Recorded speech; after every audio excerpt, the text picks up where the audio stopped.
Hello, and welcome back to the Masonic Roundtable, a weekly program where Masons from around the world get together to talk about Masonic news and opinions in a friendly and social manner. The standard disclaimer applies. The thoughts and opinions expressed here are solely the opinions of the participants and do not represent any Grand Lodge statements or positions. Make sure you keep your conversations open for the public and on the level. Tonight, I will introduce myself differently because I am John Ruark, the incoming senior warden of the A. Douglas Smith Lodge of Research. Sucks for you. So as soon as I got out, they pulled me back in. So you'll see why that relates to this topic this week. And I will hand it off to Robert Johnson for his introduction. Well, hello there. Robert Johnson here, past master of Waukegan Lodge, of where I am recording from right now, sitting in my secretary's desk, because I'm the current secretary, aka Sucker, and Masonic podcast guy. Are you supposed to be recording in an open lodge? Oh my God! Maybe we're not open though. We're not open. Remember your oath. Remember your oath. Johnson brother number 2, introduce yourself, please. Sure. Nick Johnson, past master of Corinthian Lodge number 67, and also a member of the Iowa Lodge of Research, number 2, the great state of Iowa. Well, hold on. I'm a member of my Illinois Lodge of Research. Sorry. I know. I don't believe in borders. I believe in freedom. Okay, sure, Masonic libertarianism. Open borders. Come on in, y'all. Masons without borders. All right there, Andrew Hammer. Take it easy. Juan Sepulveda, introduce yourself quickly. Good evening, brothers. Juan Sepulveda, member of Orange Blossom Lodge number 80, host of the Winding Stairs Freemasonry podcast, which shall have a brand new episode tomorrow morning, and a full member of the Florida Lodge of Research is mailing list. Take it away, John. Hey, you're halfway there. Yeah. Jason? Hey, everybody. Jason Richards, Worshipful Master of Acacia Lodge number 16 in good old Clifton, Virginia, member of the Colonial Lodge number 1821 under the Most Worshipful Grand Lodge of the District of Columbia, and not a member of a research lodge. If you've been to one. But I've never been to A. Douglas Smith. Oh, that's right. You bailed on my presentation. It was great. That's right. I had better things to do. It was better because you weren't there. So, you know who else is a member of a research lodge? Oh. That's right. Our famous friend and brother, Edgar Alejandro, who actually is a past master of the Mississippi Lodge of Research, number 640, in the year 2011.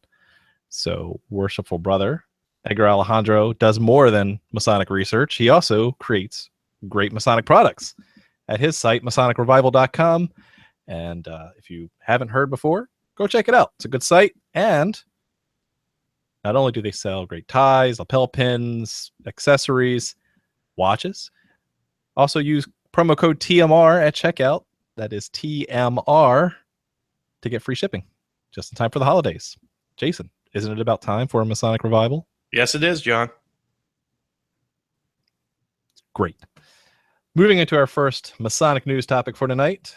This is an interesting topic for fraternal relations in a good way. Let me see if I can share my screen here. Let's see here. Stop sending me messages when I'm live on the air. The Masons love cigars. This is a win-win for everybody. That's right. If you like Cuban cigars, well, now fraternal relations with the Grand Lodge of Cuba has been restored. Juan, since this impacts you the most, tell us about it. Yes. For some of you might remember that about 2 years ago, there was an actual edict coming from the Grand Lodge of Florida in which fraternal relations with the Grand Lodge of Cuba was suspended.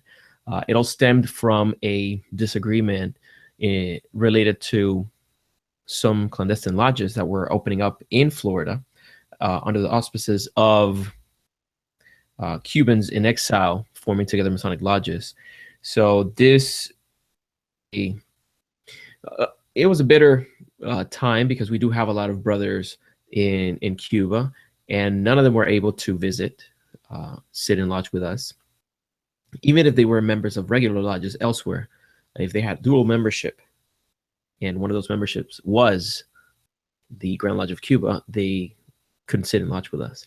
So finally, that has been resolved, and fraternal relations have been restored between the Grand Lodge of Florida and Cuba, just in time with the opening of travel, or loosening of the travel restrictions from the United States to Cuba. So we have some dear brothers that are going to go to Cuba very soon, and now it's going to be okay.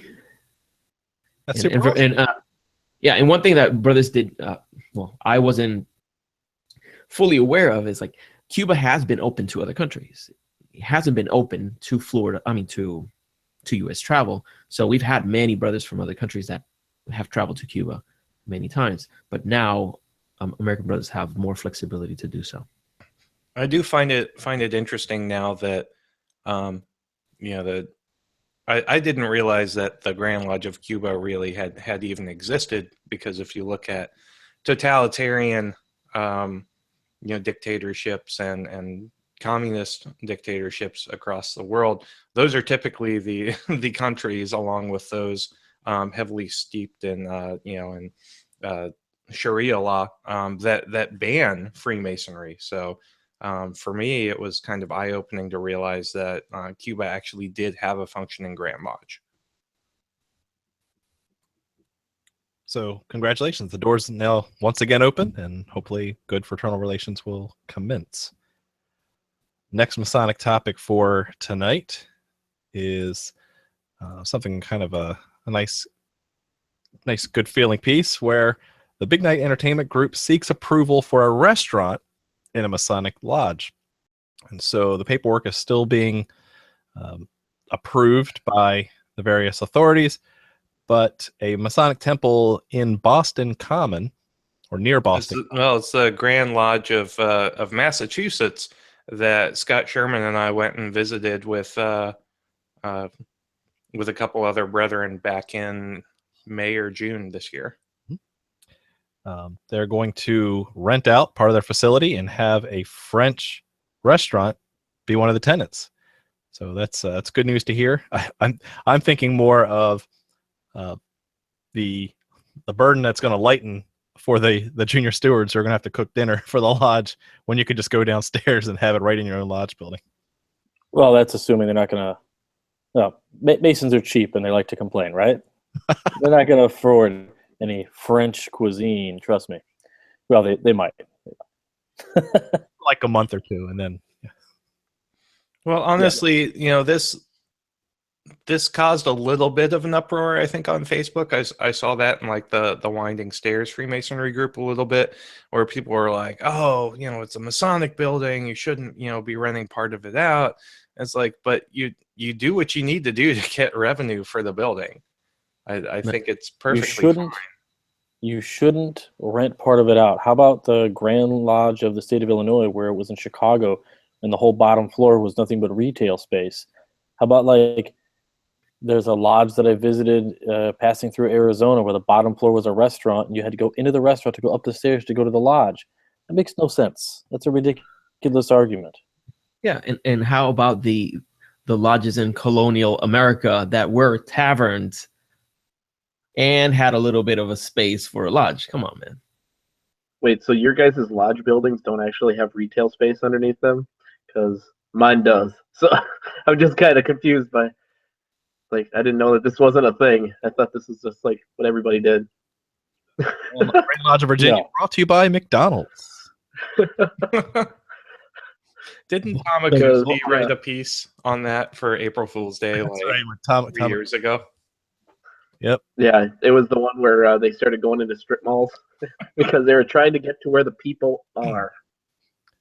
Now you know where Mick Mason. Ironic that I know actually a lodge here that does in fact own a strip mall. So mall it's or happening. Club?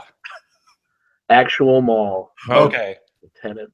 I thought we were talking about the Shrine. Remember, kids, degree is brought to you by the Golden Arches.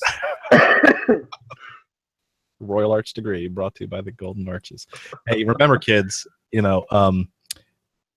every time a Masonic temple closes, Chris Hodap kills a kitten. That's all I'm saying. Next on the Masonic news is something I stumbled upon, where I was checking in on the rapper Apathy. And if you check out his Wikipedia page for Apathy, parentheses, rapper, for those of you who may remember, he did do a song about a year and a half ago of Masonic relevance. He is a Mason, called The Grand Leveler. And I was looking at what was upcoming. And so on his studio albums, he has a 2017 album coming out next year called The Widow's Son. Interesting. So Someone didn't remember his oats. So Oh boy. we have to follow up with Apathy to see. Yeah, I don't know, man. I mean, he puts out pretty good albums. I've popped a few of them in when we've done like iTunes Music, whatever. I'll check out his albums. It's solid stuff, dude. So I'm sure it'll be good. Yeah, so if you like his previous work, he's going to have a whole album, looks like, dedicated to Masonry. So that's going to be awesome. I thought his Grand Leveler one was pretty catchy. All right, and last but not least for tonight, we have a passing in the fraternity. And Jason, we talk about our illustrious brother, John Glenn. Yeah, John. This week, Brother John Glenn went to the Celestial Lodge above at the age of 95. So he is one of the first men in space, and had a very successful career as an astronaut, as well as a politician, and served in the Marine Corps as well. So he lived a very full life. RJ had a great revelation when he saw his Masonic ring. So if you haven't checked out the Winding Stairs Freemasonry page, RJ has a wonderful tribute to Pancake Masonry and Brother John Glenn that you have to check out. I mean, that's what it looks like. Looks like pancakes. Just added one thing. His ring looked like a stack of pancakes. But of course, our thoughts are with Brother Glenn's family at this point. Amazing man, amazing Mason who did a lot to, we as Masons try to leave this world better than it was when we got here, and I think he endeavored to do that his entire life. Remember, he wore that pancake ring all the way up on his mission in the 90s to be the oldest man to the Earth. Mm-hmm. So it's got some miles on it. That's all I'm saying. Yep. And he was also a Silver Buffalo Award winner, which is pretty much one of the top awards in the Boy Scouts of America. So he's one of those kind of guys that, that were just gaining so many different recognitions, just because of the life that they decided to live, just greatness, just because, it was attainable. And so that's really what he represents to me, is this idea of just the attainment of greatness, just because, well, this is just my job. This is what I got to do. And it's just amazing to read. I've read a few books about him, and it's this guy where he's like, yeah, I think I'm going to run for Senate. It doesn't quite make it the first time, and then all of a sudden, he does it, and it's like a fairly long career. And I mean, he's an amazing fellow. I mean, it's just somebody that people should aspire to be like. So very cool. Okay, Nick, will you tell us about our favorite Masonic trivia show, Masonic Monday question? On Tuesday. Whoa, so I wasn't here yesterday or last time. I don't remember what time it is. If you're listening to this in succession, it was the last episode you just heard. So congratulations. You're going to hear the answer. Just kidding. I'm going to actually carry this question over. Jason Mitchell actually sent it to me. So as you know, anytime Jason's involved in any kind of questioning, and this is now the second time he's given me one. He sends me something that's impossible. So I'm going to give you guys a second. Whoa. God, is that you? Anyway.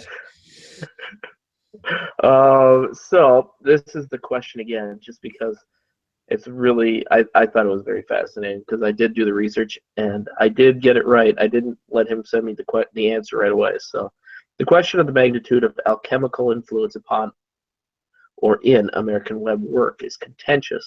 For all Webb gave us, neither he nor his disciples commented upon the origin of their symbolic choice, only how the symbols related within the context of the Webb system. However, within the systems of the Masonic Illuminist movement, specifically as expressed in what is called O-grade Masonry, the influence of a multitude alchemical systems and thought was and remains an established fact. One such rite was the rite écossais philosophique. In this system, one finds a degree that is styled an académie and is presided over by three main officers, most wise, senior, and junior soliviant, or sages. The académie is illuminated by three candles, but the primary source of visible light is an ignited mixture of wine, mercury, and salt. The dominant colors are black, white, and red. The walls draped in black with columns draped in red and white. The gloves and cordons of the officers are white, black, and red, these correlating to the common alchemical stages of nigredo, albedo, and rubedo. The candidate circumambulates the academy 3 times, first in a circle, then in a square, and lastly a triangle, which in this system have been interplayed references to Hiram, Christ, and the triune nature of the grand architect, again within common alchemical contexts. The tracing board lectures and catechism of this degree include additional and direct references to alchemical derived principally through Hermetic and Periclean thought, and includes a list of approved sources of instruction, including Hermes, Arnold de Villeneuve, Raymond Louis, Faber, Basil Balatin, Berard, Count of Tevisson, Flamel, the Philates, the Cosmopolitan, and Michael Mayer. Question 1. What is the name of this degree? You can answer it in either French or English. Question 2. Man, this question is so hard, even my computer's having difficulty. For an écossais system, what common Masonic color is conspicuous by its absence? When you have the answer, send it to masonicmonday@gmail.com. Don't forget to include your lodge name, lodge number if it has one, and the hashtag no Marvel movies till spring. Sad face. Back to you, John. Thank you, Nick. All right, let's hop right into this week's topic, research lodges. Now, what is a research lodge? I'll start by jumping right in. Research lodge is a particular type of Masonic lodge which is devoted to Masonic research. It is a lodge. What? A regular lodge, despite its name. That's exactly what it is. It is a lodge, and as such has a charter from a specific Grand Lodge. However, usually, it does not confer degrees and restricts membership to Master Masons of some jurisdiction in amity with the jurisdiction that Research Lodge is in. So, let's get into more detail. Our Virginia Methodical Digest, which is our Grand Lodge laws for Masonry, has a whole section dedicated to the description of and the workings of a research lodge. And because it is dedicated to research, and as you heard earlier, really doesn't confer degrees, that does change how the lodge can operate as far as voting in Grand Lodge sessions and how the authority is run and some of the prerequisites to run the lodge. So just a quick run through of how it's laid out in Virginia. Again, I am a member of the A. Douglas Smith Lodge of Research, one of 6 lodges of research in Virginia. And that'll be interesting to note as we get further into the program. So Virginia has a few. And specifically, the Grand Lodge of Virginia says that research lodges have the authority to conduct research, hold discussions, gather and preserve Masonic information, maintain a library, supply papers or speakers at the request of other lodges when convenient, and conduct a program of general service to the craft in the field of Masonic education and information, subject to all the provisions of yada, yada, yada, except, and here's a few provisions. The word research must be in the name of the lodge. So it's very easy to determine this is a research lodge compared to your normal craft lodge. Can't confer degrees, and we can't specify any fee for the degrees, obviously. We shall be exempt from all Grand Lodge dues and assessments, primarily because you have to be a member of another lodge anyway, so affiliating with a research lodge really serves no purpose as far as the Grand Lodge assessments goes. You can have the state of communication at any time as allowed in your bylaws. And so Virginia requires regular lodges meet at least monthly. And so research lodges get a waiver on that. And then running the research lodge, to be installed worshipful master of a research lodge, you have to have already been elected and installed master of some other lodge. So you can't come in straight into master of a research lodge. You have to have been a master somewhere else first. Why do you think that is, John? That's a great question. I could see two reasons. One, the positive reason for that is that you already have to know your floor work. You already have to have had a warden certificate in order to know the degrees of how to open and close and that kind of thing. However, the downside of that is that it doesn't make someone feel like they're lesser of a master because, oh, you didn't have to confer any degrees, so you really weren't a real master of a lodge, right? You kind of got a buy on that. Yeah, I can see it both ways because there is an inherent stigma of elitism and time and grade associated with saying, nope, you can't be a master of a research lodge unless you've been a master somewhere else. And to close things out here in Virginia, membership in a research lodge is contingent on two restricting factors. The brother must maintain membership in another regular lodge recognized by Grand Lodge of Virginia. So research lodge cannot be your only lodge.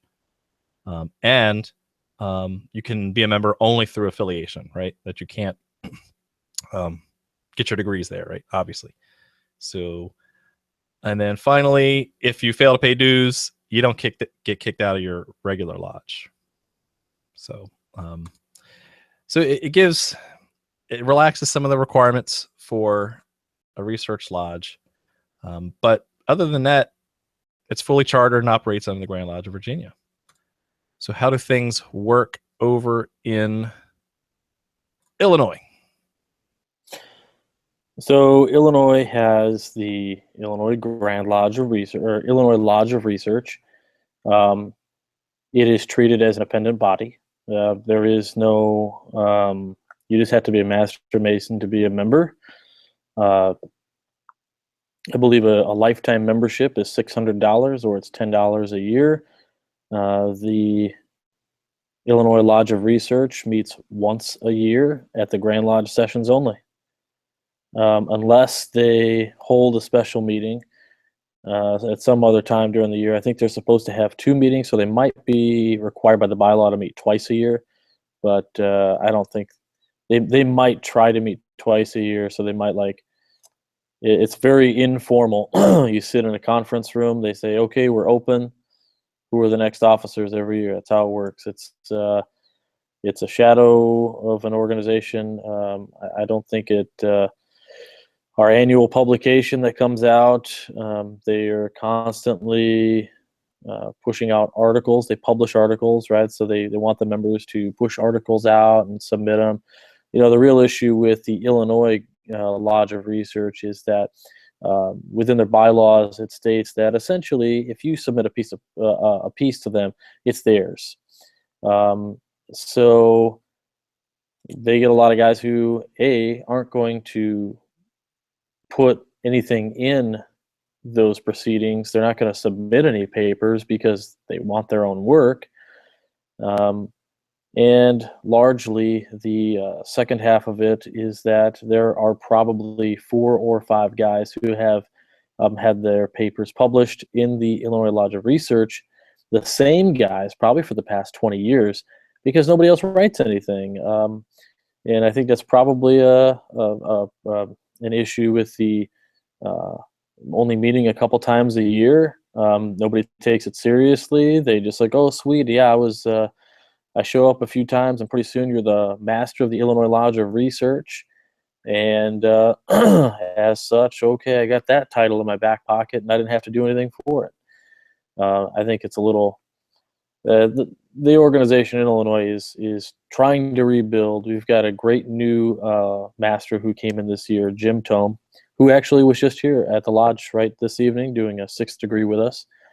I invited him to come on, but he had to drive an hour home to get with his wife. But Illinois is just different with their Lodge of Research. I think they got a great publication, and they send it out, and the way they're administratively, they seem to be pretty okay, but they're also tied to a research organization, grant foundation called the Toric Foundation here in Illinois, which is a Mason who had a ton of his cash to the Illinois Lodge of Research to be used on Masonic education only. And so I think there's some Masonic education, political, Toric Foundation, Illinois Lodge of Research. That's a big ball of wax that they have yet to untangle. But it's cool. I go to it once a year at the Grand Lodge sessions. Mm-hmm. So is that sponsored by the Committee of Education? Sort of? No. Well, sort of, kind of, because what happens is a lot of the players here in the state of Illinois who are critically involved with the Illinois Lodge of Research are people who are critical to the Grand Lodge Masonic Education Committee. So like the chairman of the Masonic Education Committee is also, I believe, it's written in the bylaws that he's also chairman of the Toric Foundation, whose money basically funds the Illinois Lodge of Research. So it's interesting. Cool. Okay, so back in Grand Lodge of Pennsylvania, I remember, you guys all remember, there was a gentleman who said, don't say stuff is interesting, it's too open-ended. So how about it's intriguing? I don't know if that's much better. Well, you know what? That's fine. I can hit a thesaurus as well as anybody. You got 10 minutes? Just kidding. Nick, tell us about the Lodge of Research that you're a member of. Sure. Well, actually, I can talk about 2 different ones because, well, one of them I should be a member of since I've visited enough times, but I just don't cut those $30 checks. In Minnesota, we have what are called educational lodges. Those are very similar, but slightly different in that it's a little more free form. I don't know if maybe Minnesota is just bizarre that way, that things are allowed to be a little different here. Educational lodges really, they're required to meet 3 times a year, one of those meetings being an annual meeting. The master of that lodge is not, I don't think he's conferred any kind of actual rights or privileges of a master outside of that. There's no real conflict or issue with that particular lodge. And for a while, it was very dedicated to papers. Now it's dedicated to, interesting how it changes from year to year, decade to decade. It's the one here that's local is Educational Lodge 1002. There's also one in Duluth called Educational Lodge 1001. And as you can tell from the numbering system, considering there's only 352 lodges, the number 352 is the last one given to a regular lodge. There's obviously a differentiation between educational lodges and regular lodges. This particular lodge in Minneapolis usually meets, I think, at the Paul Revere Center, and it really focuses on a lot of When I was there, they would debate questions, and it was fascinating. One of the guys there is a lawyer, so the Socratic method is employed, and it allows you to delve in and dive into questions in a way that you wouldn't normally get to. They also will do these different presentations, and so it's one of those that if you've ever seen an AMD council, it's very similar to that. Only it's dedicated to craft lodge degrees and not so much to any other separate set of degrees like the AMD is or other subjects. So it's very fascinating. Now, as to the second one, the Iowa Lodge of Research, I will be honest, the main reason I joined that one is because it's essentially my book club. Get a book. And so, the main reason I joined was because I wanted this book. It is A Radical in the East by Brent Morris. The only one who still publishes that book is the Iowa Lodge of Research #2. And so I'll be honest, I actually joined it mainly because I wanted this. And you can't buy it online. So I said, you know what, I might as well just join, because what the hell? I mean, it's not a big deal. But then they start sending me more fun books, And so I get this one, The Work of the Lodge, which is like, I think, papers that were written in Washington. And then I got this one, The Goat, the Devil, and Freemasonry. And so for me, it's really worth it. It's been on my reading list for years. Yeah, and I mean, it's a fun book. This one and this one, I don't know. This goat, the Goat, the Devil, and Freemasonry is just, oh man, it's hilarious. I mean, how can you say no to goats? Really? I mean, you just can't. And so that's the main reason I joined that Iowa Lodge of Research. I don't really participate. I don't travel down to Iowa to actually visit the lodge down there, but I'm more than happy to have them send me books, because it's $30 a year, and I get 1 to 2 books every year. It's fantastic. So That's not bad. I like that approach. That's awesome. So it's like the CD clubs of the 90s, where if you pay 10 cents, you get 10 CDs, and then you pay for subsequent CDs in the mail afterwards. You're reminding me of my Columbia days. I don't want to remember. All right, Juan, what can you tell us about Florida? Wow, I'm still recovering from that BMG reference. Wow. Gee, record house. Yeah. Okay. Florida Lodge of Research. I was looking through the digest to find more information about it, and what is still in the digest, it looks almost like the verbiage written for the creation of one before it was created, and it still remains the same. So basically, it gives instructions on how to start a Florida Lodge of Research, but we do have one.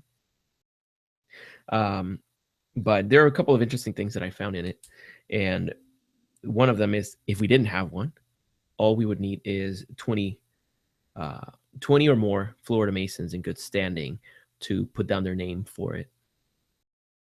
And then the Grand Master could decide to create one.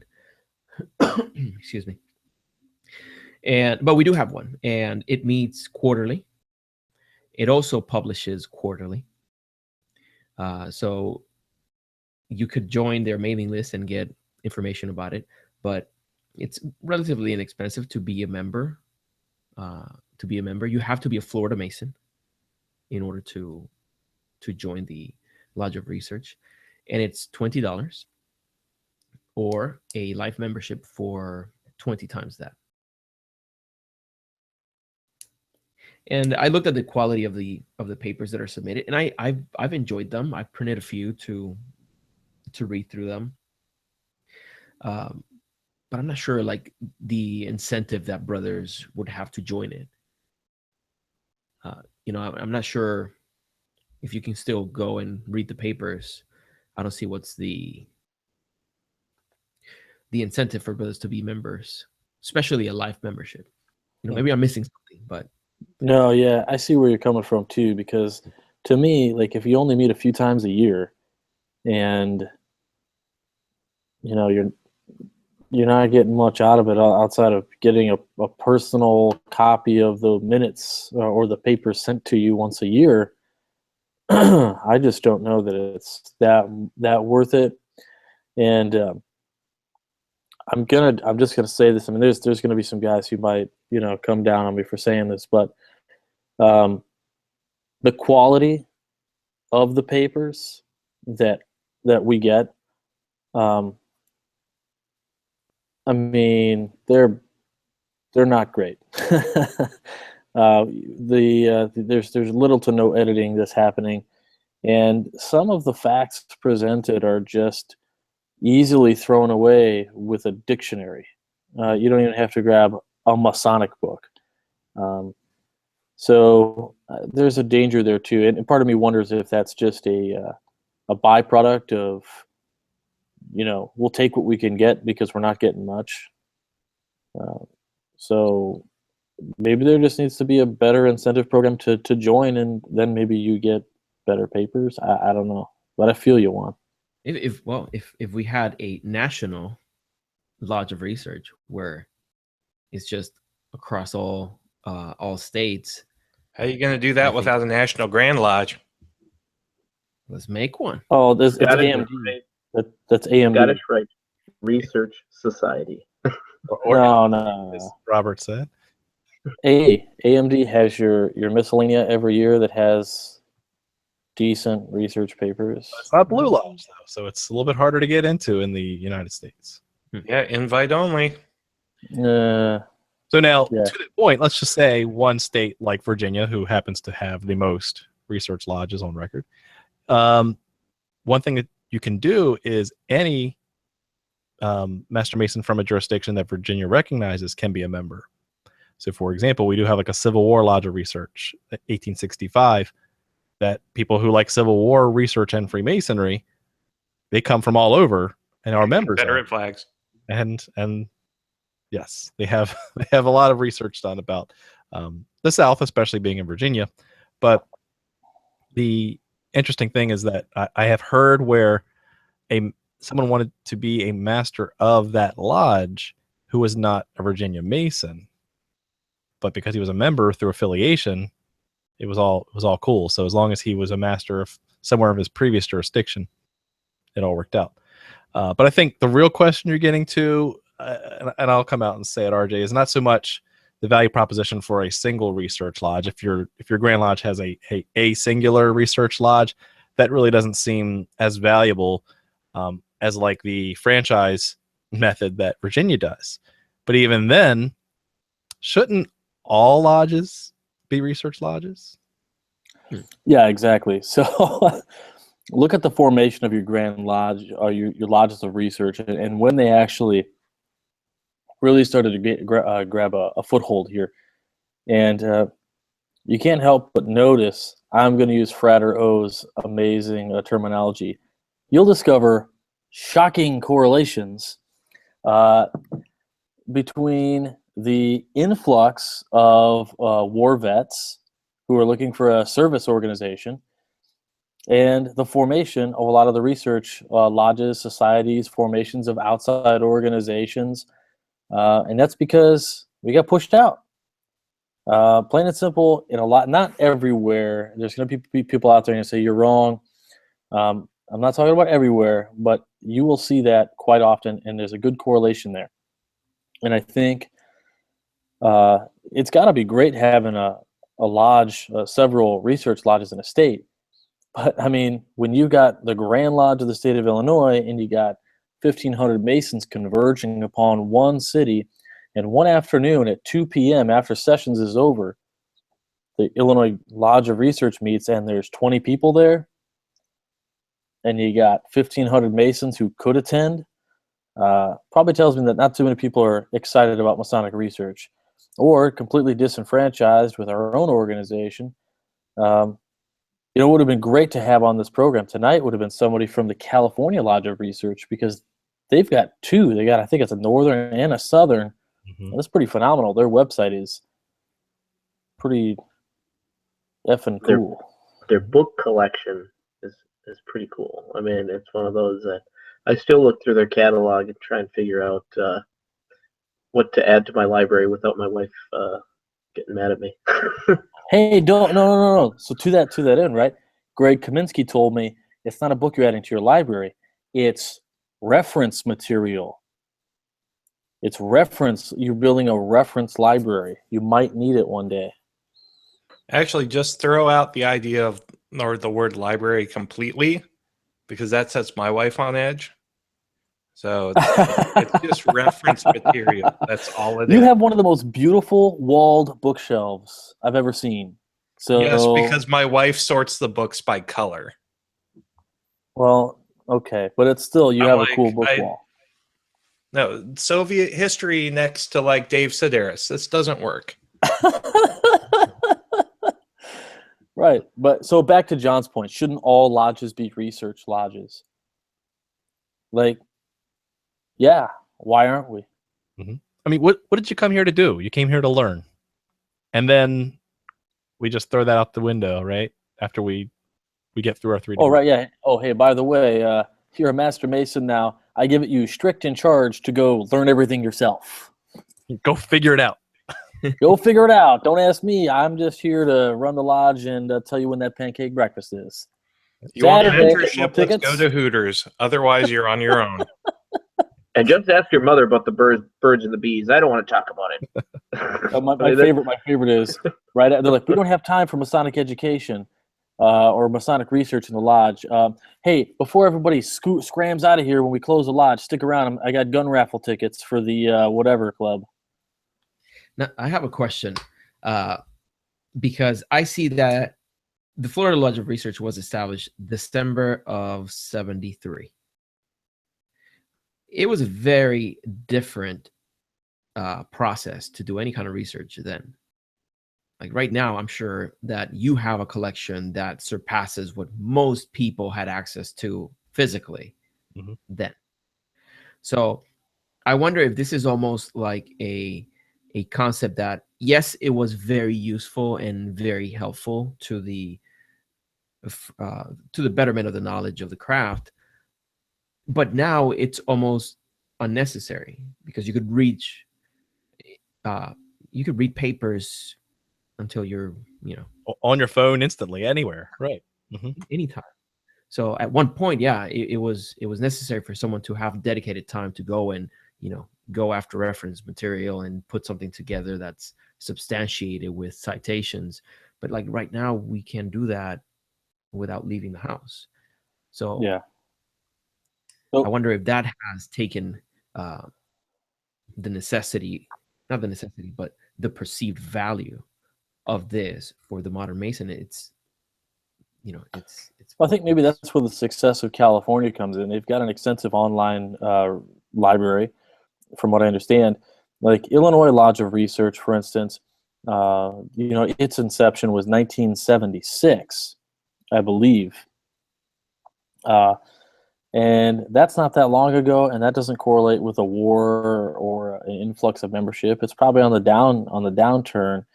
But what I find though is, so if you go to the Illinois Lodge of Research actual website, it's ilorlibrary.org. So Illinois Library of Research, LOR, library.org.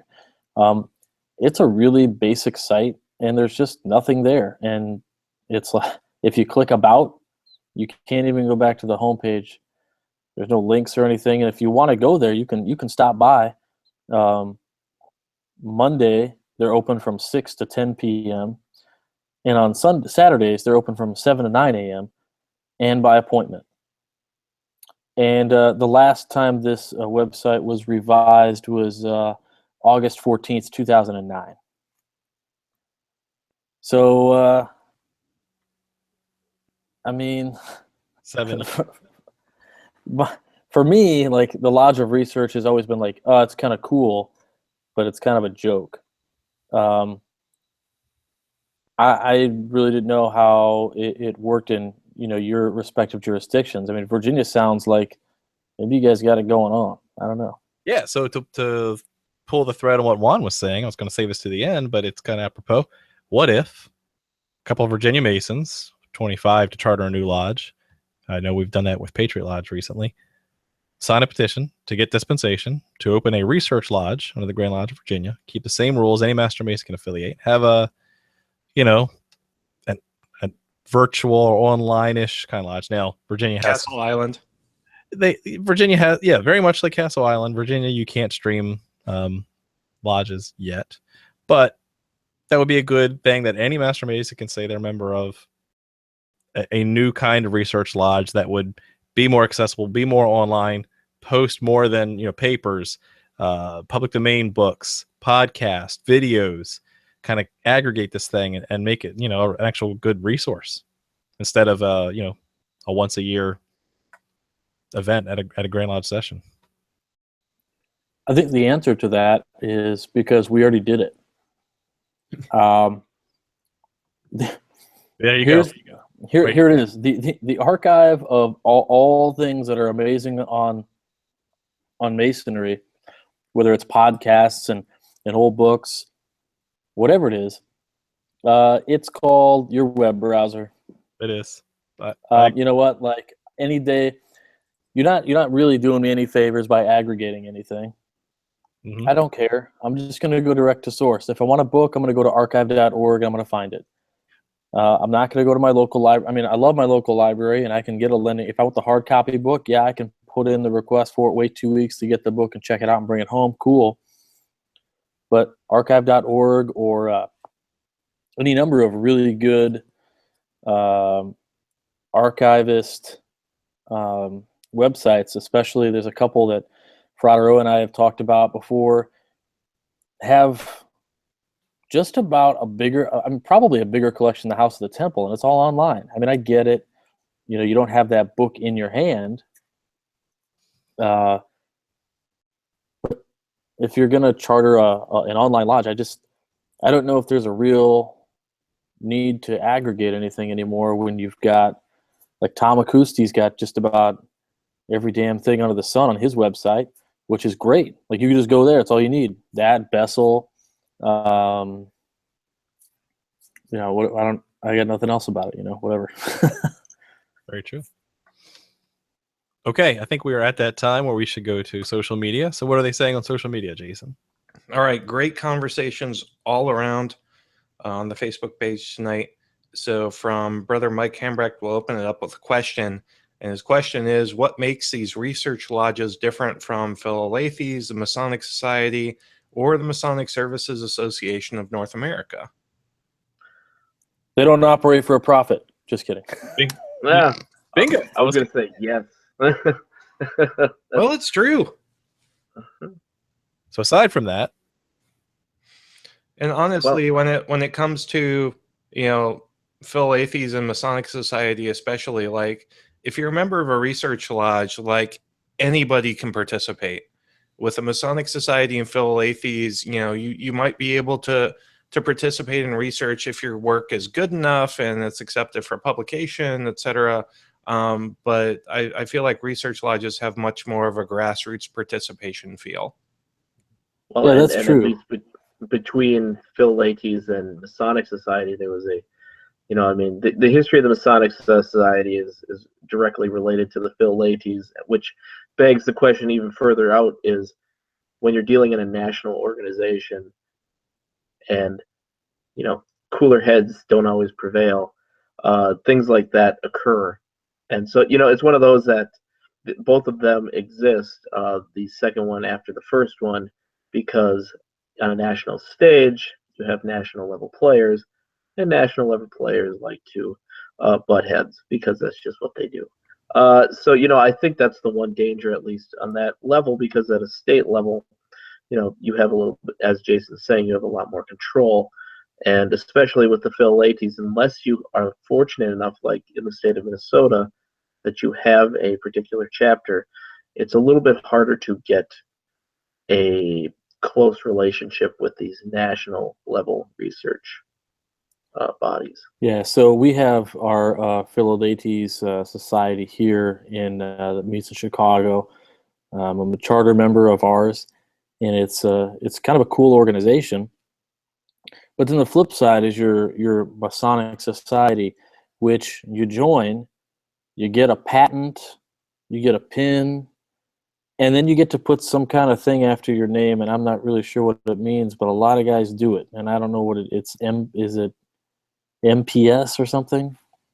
Esquire. MPS, and then if you become a fellow, it's FPS. Yeah. Yeah, so it's kind of weird. I mean, it's like a title for guys who haven't gotten I'm sorry, I shouldn't say that. A title for guys who haven't gotten a title yet, but they want to put something after the name to give them some credibility. If that's the way it works, I don't know. I think the Masonic Society's got a good magazine. Occasionally, the Philalethes, same thing. It's not always what I'm looking for, though. But that's individual flavor. There you go. Yeah, that's true. So we've got some comments from our brother from down under, brother Blake Miles Leach, who says QLD is similar. We have Baron Barnett Lodge of Research, no degrees conferred, but it can be your primary lodge if you affiliate and then demit from the others. He also mentions, this is really interesting, John, they have chapter number 200 reserved for Royal Arch chapter of research when it's put to use. Rumblings of a Templar preceptory of research as well. Well, and you guys living in the state of Virginia, you actually do have a priory under It's a commonwealth, not a state. Wow. Okay. The colony of Virginia. And its possessions on the sea. It actually does have a priory of research that's a commandery. I'm not sure, but I cannot remember if there's also a. There is. It's very expansive. So we have a Virginia Research Priory number 1823 and Virginia Research Chapter number 1753. So, And, actually, I think Blake's comment actually points out to an even more broader statement, and one that we should probably cover real quick before we're done, and that's Quartor Coronati, which Yes. is the premier lodge of research in the entire world. That is Quartor Coronati number 2076, based in England, under the United Grand Lodge of England. It is actually I believe, first lodge of Masonic research. It's pretty much one of the top ones, and I definitely recommend joining their correspondence circle. It is a very, very highly decorated lodge in terms of Masonic research. It is pretty much the place that you go to if you're looking for any kind of Masonic topic and the research pertaining to it. Yeah, I know Brent Morris is a past master there, and I believe he is the only American past master of Quattro Coronati. cool. Yeah, and the esteem that publication has. I mean, if you quote that, like nobody even questions it. They're like, "Oh, that's a good reference." Yeah. It's actually the one that we got.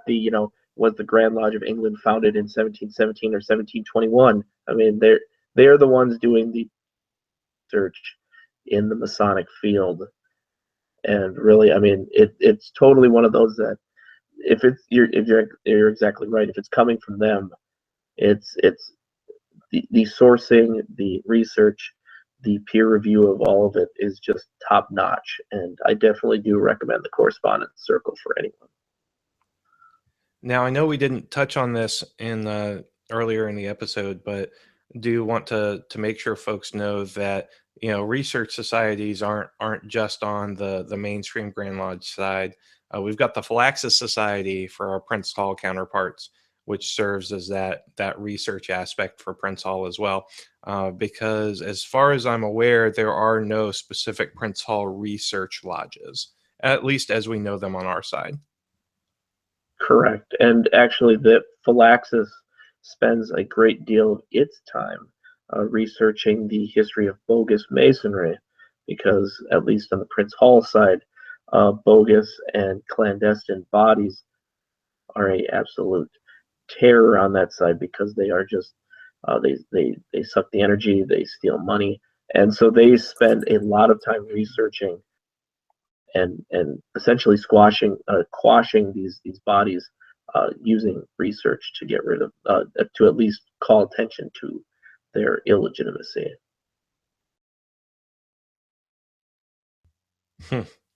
So Brother Mike Overturf asks the question: what lodge of research do you belong to that's not in your own, in your own grand jurisdiction? My answer is easy because I'm not a member of of any lodges of research. But Nick, you had your hand up. Oh, I'm a member of the Iowa Lodge of Research, as I mentioned before. Number 2, I'm not sure if there is a number 1. Again, I've never traveled to Iowa, but one day I will. Maybe even in a purple coat, who knows? But it's a kind of interesting when you're in a research that's not in the jurisdiction that you are actually in, because you do feel a distance between you and that body. Again, it's a little bit like when I was a member of the Masonic Society or the Philadelphia Society, but at the same time, I did make Facebook friends with a number of the members there, and I actually interact with them quite frequently. And again, because of its local nature, you're able to make better connections and you can discuss things better. And I'm not going to lie, their choice of books every year is always really fun, just because you have absolutely no idea what's coming from year to year. It's fantastic. I mean, it's just fun. If you're a member of the Scottish Rite Research Society and you get that book every year, is that a lodge of research? Do you consider it that? Society? It's a club? The Research Society? Yeah, you get that. You get like a book every year, right? I mean, It's more of a club, in my opinion. But okay, what's the difference we'll call it a between club. and a lodge? The lodge actually opens and has tile discussions. I don't know. Man, I don't even know if I would consider anything that's ever been said in the Illinois Lodge of Research tiled. Hmm.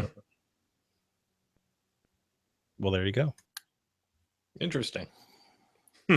So, Brother Scott Sherman, who is with us tonight, mentioned some things about the Massachusetts Lodge of Research, that it meets quarterly and travels around the Commonwealth, not state, of Massachusetts, wherever they're invited. And they actually meet on Saturday morning, like a Douglas Smith Lodge of Research. And their LOR, or Lodge of Research Master, has to have been a master in a different lodge as well. But if he is expected to be he's expected to be master of his lodge before reaching the East. If he is expected to be master of his lodge before reaching the East of the Massachusetts Lodge of Research, then they accept him into the line. So that's cool. And last one for tonight, I think, is going to be from Brother Craig Bennett, who says, I think a research national lodge and a world research lodge would be fantastic. I tend to agree. As mentioned in the episode, you have to be a Mason to be in it anyway. With that being said, I think each lodge should push for research. And there's not a single thing that I disagree with about any of those comments. Make it online. Make it virtual. Come on. Yes. Virtual, all the things. Well, that's actually one interesting question on that. Do we want a national research lodge, or would we rather have a conference whereby many different Masons could meet within that conference to discuss these ideas instead? Only because I say that because, Why not at least both? yeah, because like administratively, it's just a nightmare. Planning any kind of symposium or anything like that is fairly simple, but planning out some kind of national Grand Lodge thing, and everybody's got to just have their hand in it, and you know how administrators are. Hey, I got an idea for this, and then it goes Pretty bad. soon you have Masonic Week, where most Masons can't actually attend. Yeah. Yeah. Oh, did I say that out loud? I'm sorry. No, you should call it Exclusivity Week. Yes. Invite Only Week. Invite only week. Yes. We are fading fast, John. We should probably cut to final thoughts. All right, let's start with Robert Johnson. Okay, so research lodges. I think they're pretty cool if they live up to what they could be. I think there's a ton of potential with the idea of a research lodge. Have a full-blown line of officers. Maybe you meet at least quarterly, have presentations. Actually, probably meet monthly, just like a regular Blue Lodge, because quarterly it's too close to AMD, and the things that AMD talks about are they're fair game for a research lodge too. So I don't necessarily see a huge difference in the type of research these lodges are doing. So if you could come up with a lodge that maybe met in a lodge building every month for no other purpose than for opening up, reading off a paper, or opening, closing, and going to refreshment and doing a paper or something. But more than a paper, do a talk, a keynote, something cool, a real presentation. There has to be guidelines. There has to be a bar set. Because without a bar set, you're going to have a guy just reading verbatim, or perhaps, some paraphrased form of a short talk bulletin he read while you're sitting on the toilet one day at work. And that's not okay. You guys need to set the bar. We need to set the bar higher and expect better things from our research. Where you've got, so Masonic Society and Philalethes both turned me down once before for a paper that I turned into them. And I was butthurt about it for a minute. But they wanted more authority behind the paper. And you know what? There's nothing wrong with wanting better. And that's okay. And I think we should all expect that. So if you're one of these jurisdictions who has the ability to have a Masonic Lodge that has a research lodge, that's totally kick butt, and that's awesome. I can only hope that the rest of us who have research lodges who just aren't as active, maybe one day we'll get there. So anyway, with that, if you like Masonic podcasts and that kind of thing, 9:30s on Sunday nights. That's it. Thanks. Thank you, Robert. Nick. All right. So, it's kind of interesting. I'll kind of bounce off of what Robert's saying, in that I think when you look at the history of educational lodges, going all the way back to Quarto Coronati, and this push at that time to focus more on, and I know we use the term education now, but at that time it was the Romantic period. And so, they were focusing on a lot of very different, very crazy ideas. And you can see when these lodges were created, many of them in the 20s, that was another period, again, of this idea of mysticism and a reawakening of spiritualism. And, you could tell from how they were creating these bodies that they were pushing for a way to not just, that the light wasn't just supposed to stay there, it was supposed to emanate out. And, that's the thing, a lot of these, and, I think that's the one problem with a lot of these research lodges and educational lodges and other names for them, is that they're not focused on what they're doing within the expansive, wider jurisdiction. And to me, in the state of Minnesota, we have lodge education officers, which I know a lot of other Grand Lodges also have. And I really do think that these lodges of research should be not just, becoming these,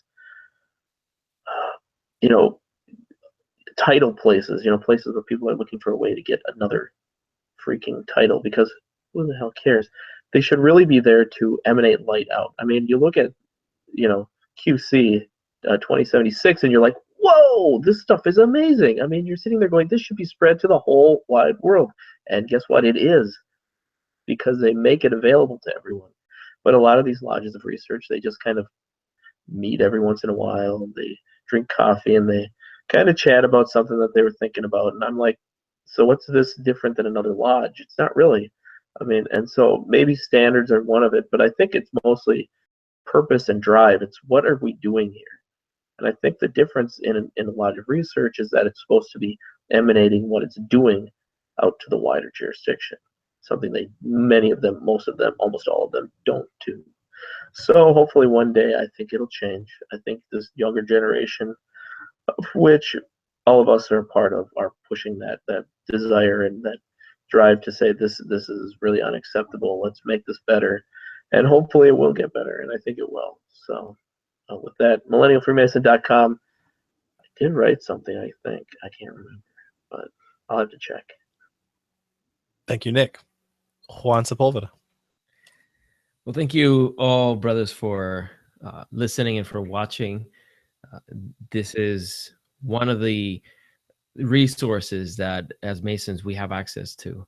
I'm very thankful that we live in the time that we live, where if we want audio, we have audio. If we want books, we have books. If we want video, we can get video. So thank you for being part of this experience. We're not only just sharing light, but we are also receiving it as we participate in these different resources. So thank you for making it a two-way street and for sharing your Masonic light with us. As I mentioned at the beginning of the program, I have an episode coming out tomorrow in the morning. So it's episode 38 of The Winding Stairs. And I think I will have regular episodes every week for the rest of the year and for the rest of the first quarter. So I'm excited about that. Also very excited about something you can find on our Facebook page. If you go to facebook.com/the Masonic Roundtable, you can see the t-shirt that I designed for the Masonic Roundtable. I'm very proud of how it looks. I'm going to be wearing one soon, and I know a lot of you will. You can find the link, like I said, on the Facebook page, or go to freemasonryart.com and you'll get access to it there. Beauty. Not because I designed it. I'm being modest. Love it. You know, 3 colors too. I think I read somewhere, yeah, it's not bragging if it's true. So good job. Modesty is overrated. It's pretty good. I still can't wear it on casual Fridays at work, but I might be able to wear it underneath, like, a zippered sweater or something. And when somebody walks by, like, show them, like, this is my show. I'm on this show. It's amazing with my buddies. It's like Can your you put Superman light They'd be like, you're wearing your own. It'd be like, can you imagine, like, if, like, Angus Young came out for an AC/DC concert and was wearing, like, an AC/DC t-shirt? It's cool, though, man. I like these shirts. They're really cool. Robert, Nice this job. is coming from a guy whose wife has a shirt with your face on it. So What can I say? Robert's kind of a big deal. Yeah. Speaking of another big deal, Worshipful Master Jason Richards. Hey, everybody. Yeah, I know. It's been a week and a half, and I haven't completely screwed it up yet. Although one of my brethren did call me like 5 times today and then sent me 3 emails to let me know that I screwed up the date for our first stated, because I can't read a calendar. Anyway, talking about research lodges, I think they're fantastic. I think it's sad that we need them in a lot of ways, because we're not getting that level of research into the craft and the origins and everything about the symbolism that we go through the degrees on a monthly or a weekly basis in our regular lodges.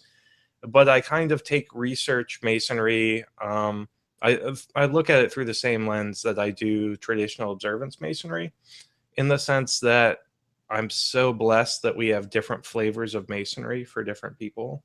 And I really see research masonry as just another flavor of masonry for those who are interested in a more scholastic experience, if I say more social or solemn experience. So it's, different flavors for different folks. And that's why I'm glad we have them out there. So I'm planning to join one at some point in time. Might be a Douglas Smith. We'll see. I'm not going to worry about that this year, though. This year. Got enough on your plate. My wife might shoot me. So, yeah, but thanks for paying attention to us and watching the show week after week. Thank you so much, everybody, for sending in your suggestions. This was actually a suggested show topic. So we love talking about the things that you're excited to hear about. So keep those ideas coming and let us know what you like and what you don't like. With that, John, I will send it back over to you. Thanks. And I learned a lot. So if you don't suggest, then John's going to stay stupid. So keep suggesting new things, because being in Virginia with all these research lodges, I thought that was the norm. And to hear that many grand jurisdictions only have a singular half-hearted attempt, that it's kind of disheartening that there isn't more focus on research. But you know me, I'm all about education and research. However, looking at the total count, Virginia is winning with the most research lodges, at least according to Wikipedia, with 6. California's a close with 5. Again, not counting the commandery or the chapter. But still, to me, Castle Island Virtual Lodge is still kind of close to my perfect vision of what a lodge of research should be going forward in the future. But hey, maybe we'll get that Virginia Research Lodge off the ground. That sounds like a good idea. If you are a Virginia Mason and want to sign a dispensation, send an email to theMasonicRoundtable@gmail.com.